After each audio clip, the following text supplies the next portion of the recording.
Muy buenos días, soy Jaume Serral y te doy la bienvenida a este podcast número 41. Esto es Poténciate, el programa en el que te voy a dar ideas para que pases a la acción y consigas lo que te proponga.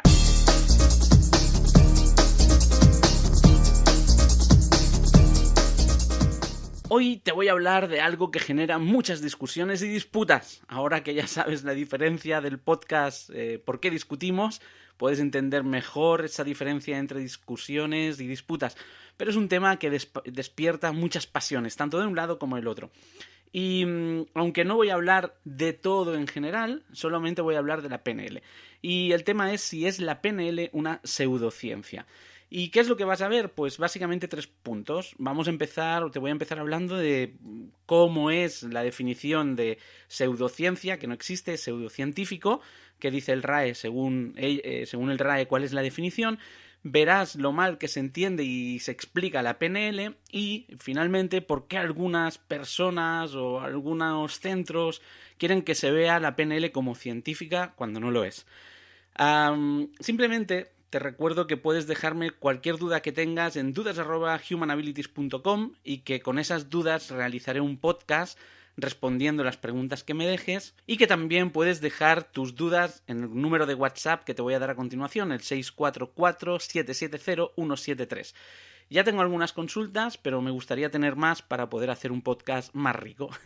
Y si quieres que te avise cuando hago un webinar, te puedes inscribir en humanabilities.com/webinars, lo dejo en la descripción del audio, y también si quieres saber qué son las creencias, cómo se forman y qué provocan en nosotros, puedes acceder en www.humanabilities.com/video. Decirte que una vez ya he finalizado el curso de reuniones eficaces del membership site, voy a iniciar con un nuevo curso que será Gestiona las emociones con PNL, donde te voy a voy a explicar cómo gestionar las emociones a través de la PNL. Y estoy preparando algo que creo que te gustará mucho, ya te iré informando por este canal cuando lo tenga un poquito más maduro, pero será muy interesante.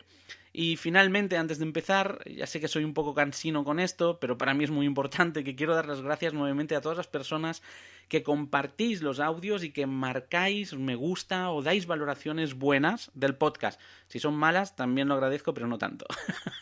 Bueno, nada, vamos allá, empezamos con el podcast. Recientemente se habla mucho del tema de las pseudociencias. Incluso el gobierno ha realizado una lista. Y yo no te voy a hablar acerca de si son buenas o malas las pseudociencias, ni de si se meten todas en el mismo saco, ni de qué criterios utilizan para determinar qué es y qué no es. Tampoco, porque hay países de la Comunidad Europea que lo tienen muy bien regulado y en cambio en España ni se lo plantean. No te voy a hablar de todo esto. Voy a hablar de lo que yo sé. Y de lo que yo sé es de PNL, de programación neurolingüística. Y acerca de si es una pseudociencia la PNL o no, o tampoco es una ciencia, ¿vale? Que de esto va a ir el podcast. Antes de todo, como siempre, me gustaría darte la definición de pseudociencia, aunque lo que ocurre, como te he dicho al inicio de este podcast, es que este término en el diccionario del RAE no aparece, pero sí que aparece pseudocientífico. Y la definición que da de pseudocientífico es falsamente científico. Así, según esta definición, para ser una pseudociencia, quiere decir que se intenta colar como ciencia. O sea, que algo que se intenta colar ahí como ciencia no lo es y es falsamente científico. Y aquí es donde viene el primer problema con la programación neurolingüística, con la PNL. Y es básicamente lo que ya te he ido anunciando, que es que la PNL no es científica, pero ojo, ni pretende serlo. Y quien quiera hacer que la PNL sea algo científico está yendo en contra de los propios principios de la PNL en sí. Entonces, fíjate, te voy a poner ejemplos, te voy a explicar qué procesos se hacen, ¿de acuerdo? Para demostrar que algo es científico se le tiene que aplicar el modelo científico, valga la redundancia. Y este modelo tiene varios requisitos, entre los cuales hay uno que lo que dice es que cualquier experimento realizado se tiene que poder realizar en las mismas condiciones en cualquier otro lugar para verificar que la conclusión que se presenta es cierta. Y este modelo es muy útil para muchas cosas. O sea, gracias a este modelo científico, gracias a la ciencia tenemos luz, tienes agua en casa, tenemos coches eléctricos, eléctricos que no contaminan, tenemos internet, tenemos podcast gracias a la ciencia, etcétera. Hay muchas cosas buenas, así que yo no voy a hablar mal de la ciencia, porque para mí es algo que va muy bien, incluso la ciencia médica, ¿vale? Pero cuando hablamos de conducta humana tenemos un grave problema, hay una gran dificultad. Y cuando hay esa dificultad, lo que se hace en ese modelo científico es que se resuelve a través de acotar las conclusiones basadas en estadísticas. Te pongo un ejemplo para que te sea más fácil de entender. Si alguien quiere hacer una previsión de dónde caerá un balón después de que lo chute una jugadora o un jugador de fútbol, da igual el equipo, ¿eh? No os preocupéis ahora por el equipo. Ya dije que no hablaría más de fútbol. Bueno, para este ejemplo sí. Si alguien quiere hacer esa previsión de dónde caerá el balón, ¿vale? Puede contratar a un ingeniero. Y a través de cálculos de la fuerza de la pierna de quien lo va a chutar, ya sea hombre o mujer, que tenga en cuenta la altitud del lugar, la humedad de la zona, la presión atmosférica, la presión del balón, dónde golpeará quien chute la pelota o el balón, si el balón estará sobre una superficie de hierba, de tierra u otro tipo de superficie, calculando la fuerza del viento y la dirección, etcétera, etcétera, etcétera. Con todos esos cálculos podrá hacer una simulación o varias e intentar predecir dónde caerá el balón. Y es posible que acierte y todo, quiero decirte, ¿vale? Esto sería un modelo científico, vamos a decir una parte del modelo científico, pero aplicado a algo en concreto, a saber dónde caerá un balón. Pero ahora lo que te voy a pedir es que imagines que en lugar de un balón, lo que se le pone para chutar a este jugador o a esta jugadora de fútbol es un gato. Lo siento por el gato y vaya por delante que a mí me encantan los gatos. No tengo nada en contra de los gatos y de hecho hasta tengo gato en casa. Pero se ha de poner algo con vida de ejemplo, ¿vale? Se ha de poner algo que viva para poder que sea útil este ejemplo. Así le ponen para chutar un gato, ¿de acuerdo? ¿Qué ocurre? Que calcular dónde caerá el gato va a ser imposible. ¿Por qué? Porque el gato tiene vida y no sabemos la reacción que va a tener cuando vea a una tipa de 70 kilos de 1,80 m o a un tipo de 1,80 m con 70 kilos que va hacia él con la intención de chutarlo. Y el gato seguramente pues va a escapar, se va a salir corriendo. Entonces ya no podemos calcular. Pero incluso si lo chutara, no sabemos qué movimientos haría el gato en el aire, cómo se movería. Y por lo tanto, lo que ocurre es que hay tantas variables posibles que se hace imposible saberlo más o menos con exactitud. ¿Y qué ocurre? Que ahí es donde interviene la estadística. Se utiliza la estadística. Por cierto, este ejemplo que te pongo no es mío, es de uno de los creadores de la PNL, para que veas cómo ellos la ven y la entienden, la PNL. ¿Sí? Pues fíjate, en la psicología humana ocurre exactamente lo mismo que en este ejemplo que te ponía del gato. Y entonces lo que se utilizan son estas estadísticas. Y aquí es donde está el problema con la PNL. Y no te voy a hablar de lo fácil que es manipular una estadística. Te quiero hablar de la utilidad de las estadísticas en la PNL. ¿Para qué sirven en la PNL las estadísticas? Absolutamente para nada. Para nada. ¿Por qué? Porque cada persona es tratada como un individuo, como alguien singular. ¿Qué quiere decir eso? Quiere decir que imagínate que hacemos una estadística y llegamos a la conclusión de que X, tal cosa, funciona en el 99% de los casos.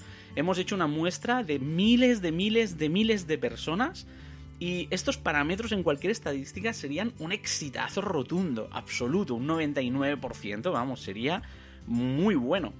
Pues aún siendo un exitazo, la pregunta que se tendría que hacer quien utiliza programación neurolingüística, quien utiliza la PNL sería: ¿y cómo sé que no tengo delante una persona que es de ese 1%? Porque si es de ese 1%, no le funcionará lo que yo le aplique, porque eso solo funciona con el 99%. Entonces, precisamente en la PNL de lo que se trata es de aplicar, de pensar que tienes delante una persona singular y que la estadística no sirve absolutamente para nada.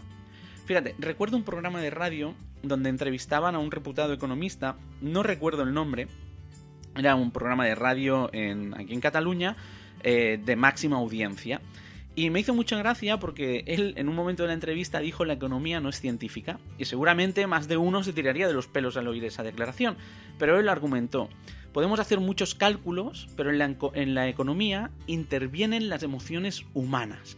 Y eso es una variable muy importante dentro de la economía. Y eso no se puede medir, no se puede predecir, porque es indigente la cantidad de parámetros que se tendrían que tener en cuenta y hace que sea inviable saber qué va a ocurrir.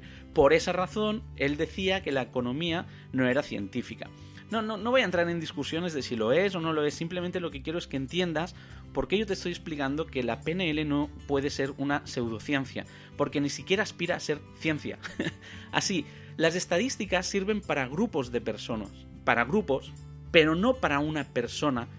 Para una persona no tiene ningún sentido la estadística, porque a no ser que sea el 100%, que eso no va a ocurrir casi nunca, por no decirte nunca, ya no sirve para la PNL.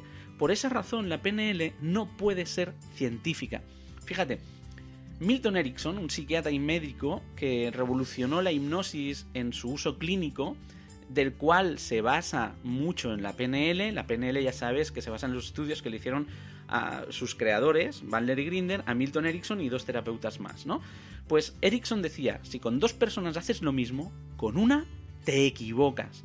Fíjate dónde está aquí todo el tema científico. Ni Erickson, que era médico, que era psiquiatra, que era un hombre de ciencias, lo que estaba diciendo era, no, puedes hacer lo mismo con 2, que seguramente funcionará. No, él lo que decía es, te equivocas. Así, la PNL no busca ser científica. Al menos, así lo ven sus creadores y así lo veía Milton Erickson, que es una de las fuentes de las cuales bebe la PNL. Pero piensa por un momento. En la conducta humana, desde el punto de vista penalístico, si salimos de la PNL quizás hubieran más elementos, intervienen creencias, valores, emociones, condiciones externas, condiciones internas, metaprogramas, backup, submodalidades, anclajes, nuestro diálogo interno. Todos estos elementos intervienen al mismo tiempo y todos tienen múltiples variables. Por ejemplo, las creencias, tú puedes tener creencias totalmente distintas a las que tenga yo, a las que tenga otra persona. Los valores, aunque la etiqueta sea la misma, los criterios de los valores pueden ser totalmente diferentes. El estado emocional, cuando tienes que hacer algo, también cuenta. Las condiciones externas, lo que te viene de fuera, no es lo mismo que te diga alguien que hagas algo a que te lo diga alguien con quien tú confías o le das autoridad. Las condiciones internas, las reglas que tú tienes, las reglas que tú has ido construyendo. Si te gusta más acercarte al placer o alejarte del dolor. ¿Qué imaginas en tu mente cuando te estoy hablando? ¿En qué piensas? ¿Qué imágenes haces? ¿Qué te dices? ¿Qué sientes? Todo esto está ahí. Cada uno de estos elementos tiene múltiples posibilidades y además múltiples posibilidades de interacción con otros elementos. Pero además, las condiciones externas pueden ser muy variables porque interactuamos con otros seres vivos. Acuérdate del gato, recuerda, el gato, pues aún es mucho más complicado que ese ejemplo del gato. Entonces, la única forma de ser científica la PNL sería con estadística y no sirve en el modelo de la PNL. ¿Por qué entonces? ¿Por qué hay centros o formadores que sí la quieren hacer o dar la idea de que es científica? La respuesta es muy fácil y te voy a dar 2 ideas. Podría darte hasta 3, pero estas 2 son las principales. El primero es por el desconocimiento de la PNL. No saben realmente, no entienden lo que es la PNL y cuál es su objetivo. Y digo que no lo saben porque ellos mismos lo demuestran. Porque enseñan que el mapa no es el territorio y se empeñan en que sea científica. Cuando el mapa no es el territorio implica lo que te he explicado anteriormente, las estadísticas no sirven para su uso personal. Entonces, ¿qué ocurre? Que si yo te estoy hablando de que el mapa no es el territorio, cuando generamos estadísticas estamos buscando el territorio. Y el territorio siempre va a ser segmentado, fraccionado o sesgado por nuestra interpretación. Y segundo, la segunda razón es que en nuestro país, y no solamente en el nuestro, en algunos otros, todo lo científico vende mucho más. Entonces, para que puedan ganar más dinero teniendo más alumnos en sus formaciones, se esfuerzan para demostrar que es científico o que lo respalda una universidad. Si lo respalda una universidad, parece más científico. Y claro, si parece más científico, tiene como más credibilidad. Y con ese anhelo de poder demostrar que la PNL es científica, se llega a la situación en la que estamos, o la situación en la que estamos. Que alguien del gobierno decide saber qué es la PNL y se informa con quien no sabe de PNL y cómo lo quiere vender, como el de la PNL lo quiere vender como científico y no lo es, se puede catalogar como pseudocientífico. Fíjate, durante años estuve realizando un posgrado en la Universidad de Barcelona, de persuasión, y uno de los compañeros docentes, que era psicólogo y profesor de dicha universidad, me invitó en diferentes y varias ocasiones a aplicar el modelo científico a la PNL donde evidentemente intervenían estadísticas. Y yo absolutamente siempre me negué. Nunca entré en ese juego de decir, pues vamos a demostrarlo. ¿Por qué? Porque las estadísticas no sirven cuando hablamos de una sola persona. Te podría hablar de ciencias duras o blandas, pero yo he venido aquí, o estoy aquí en este podcast hablándote de la PNL. Así, es muy simple. La PNL no pretende ser científica y no puede ser una pseudociencia, por lo tanto, si no pretende ser científica. Otra cosa es que alguien quiera venderla como científica, porque al quererla vender como científica, eso le da más credibilidad. En ese caso, quien la vende, quien la quiere vender así, es el pseudocientífico. ¿Me explico? Es el que cuenta la mentira. Bueno, espero que te haya ayudado a entender un poquito más por qué la PNL no es una pseudociencia. Repito, porque nunca he querido demostrar que es científica. Yo creo que esa es una base apabullante. Entonces se trata de que simplemente la PNL es un modelo que busca el pragmatismo. ¿Y eso qué quiere decir? Que a medida que vas interactuando con las personas, ya sea con un uso terapéutico, he tenido muchos psicólogos que han venido a mis cursos presenciales a aprender PNL. ¿Y cómo les ha ayudado la PNL? Bueno, les ha ayudado a tener otros recursos, otras herramientas de las que ya tenían. Pero he tenido también gente que pueden trabajar en ambientes comerciales para vender, o personas que llevan cargos directivos, que llevan equipos o que tienen que estar encima de un grupo de personas en el trabajo. Bueno, pues todo eso al final, la PNL lo que hace es que individualmente, persona a persona, puedas ir mejorando la comunicación con esa persona. Si queremos aplicar una PNL general, entonces sí que ya entramos en el tema de hacer pruebas, de ver qué ocurre, pero de hecho, si la aplicamos a una sola persona, lo que tenemos que ir haciendo es lo que en PNL llamamos calibrar y reajustar. O sea, si yo te quiero hacer reír, voy a contar un chiste, y si ese chiste no te hace reír, voy a buscar a ver qué otro chiste, qué otra cosa puedo contarte que te haga reír. ¿Y qué ocurre? Que puede ser que en el 90% de los casos, bueno, esto me pasa en muchas formaciones, explico una anécdota y hay gente que se ríe y hay gente que no se ríe. Y entonces yo quería anclar ahí la risa.